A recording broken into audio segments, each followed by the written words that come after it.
All right, it is great to be here at Van Dyke Houses.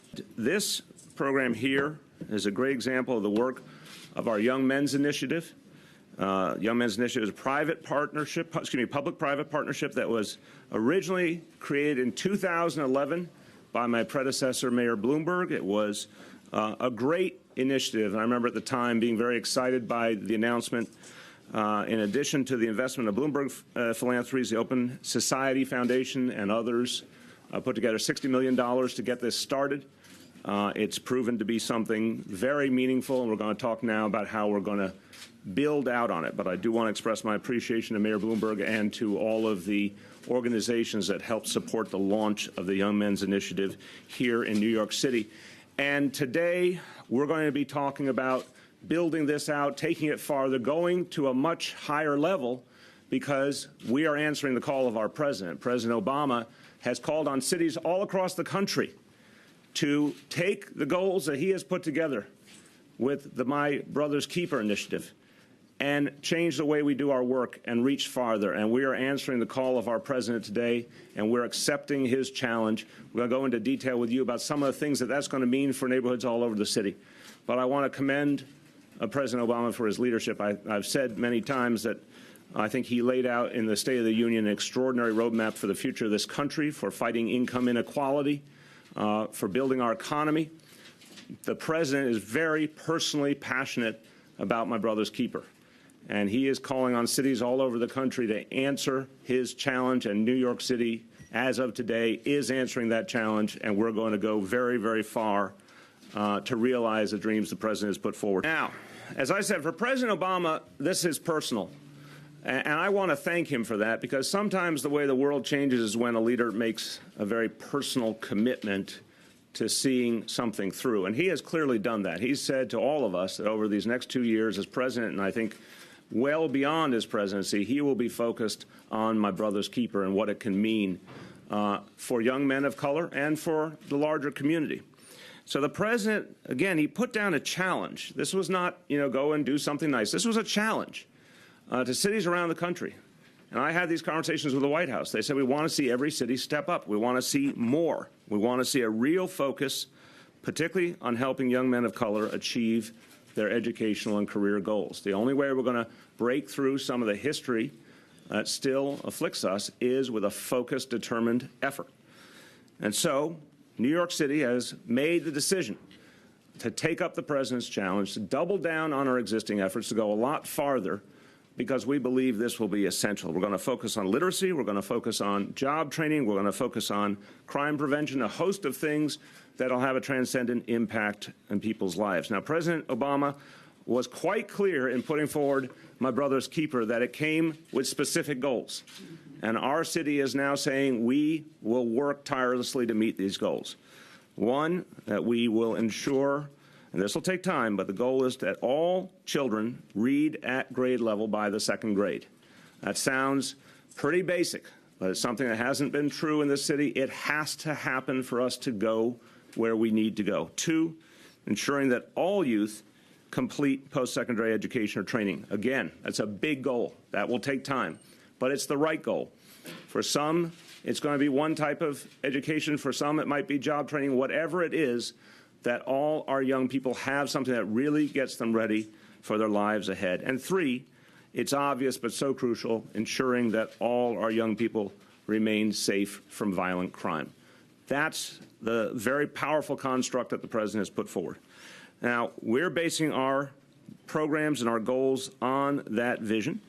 And to move forward this very aggressive effort, the Young Men's Initiative now has a new leader who is going to help us reach this goal, and that is Cyrus Garrett. Let me tell you about Cyrus Garrett. Cyrus, why don't you step forward a little bit so I can brag about you?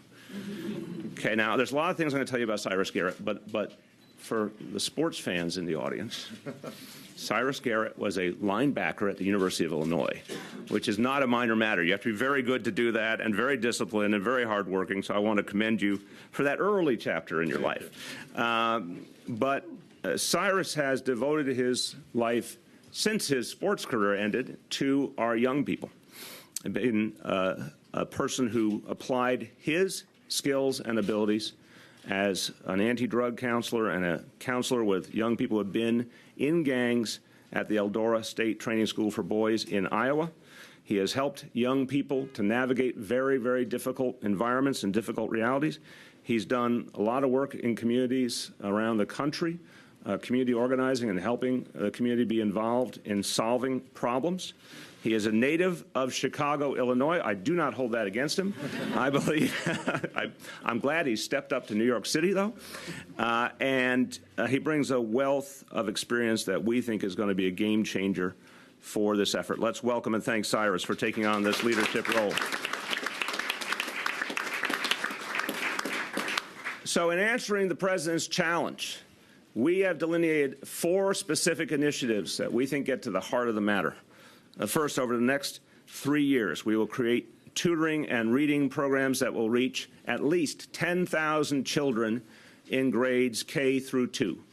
10,000 children minimum over the next 3 years.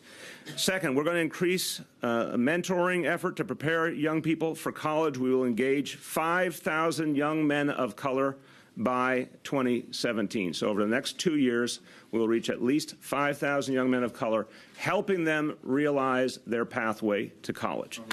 That's important.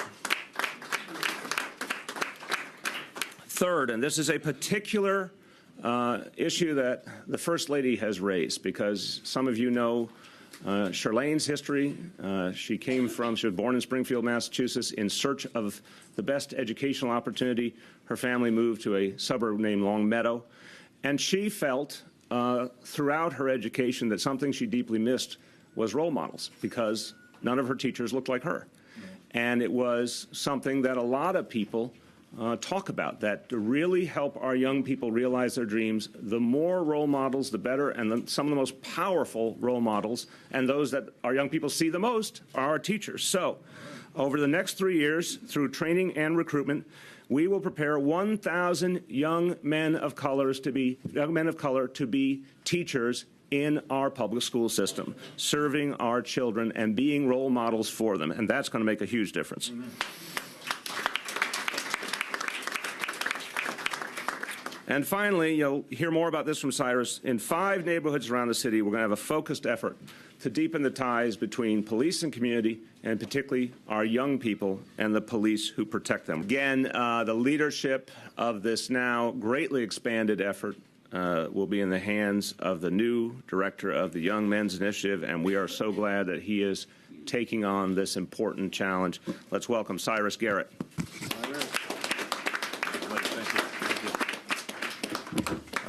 Thank you, Mayor de Blasio, Deputy Mayor Berry, for entrusting me with this tremendous honor. When I began my career of service, I dreamed of an opportunity to address the disparate outcomes that Black and brown young men too often face in our country. Over my career, I've come to believe that the best thing that any government can do for its citizens is to provide avenues of opportunity for their children and young adults. YMI will work to ensure all youth remain safe from violent crime. Our goal will be to establish a central role for YMI in the efforts to improve community police relations. This should include meaningful opportunities for police officers and young men to interact in our 5 targeted neighborhoods. That is Southeast Queens, South Bronx, East Harlem, East New York, and Brownsville, where we are today. The key to safe communities is ensuring that the community feels protected and served while ensuring law enforcement is respected and valued. I believe YMI can play an important part of building bridges of trust and understanding between the community and this city's loyal officers. I look forward to partnering with anyone that understands the asset that young men of color are to our city. And I am again honored to work with the most progressive mayor in the country to ensure that they become the engine that powers this one city rising together. Thank you. Well done. So we're going to do questions on this topic. I'm going to give you a quick additional update, and then we'll do off-topic. Let's do this topic first. Yes? Obviously, Michael Bloomberg covered a big part of the cost himself. Will he be contributing again to the initiative, or what's the status? The resources that his foundation put in are still continuing. We're certainly going to be, there's been ongoing conversation, and we're hopeful that that will grow from there. But we're still working with the original grant at this point. I'm going to follow up on that. So the city has allocated $22.5 million, and then because the larger initiative had been a 67 annual commitment. So what's the breakdown, and how much will the public-private partnership total? Right, and so first of all, Richard will go into a little bit of that. But let me have Richard give you the overview. Sure. So there are about the program since its inception in 2011 has been approximately a $145 million program. About $60 million of that is private funds from Bloomberg Philanthropies and Open Society Foundations.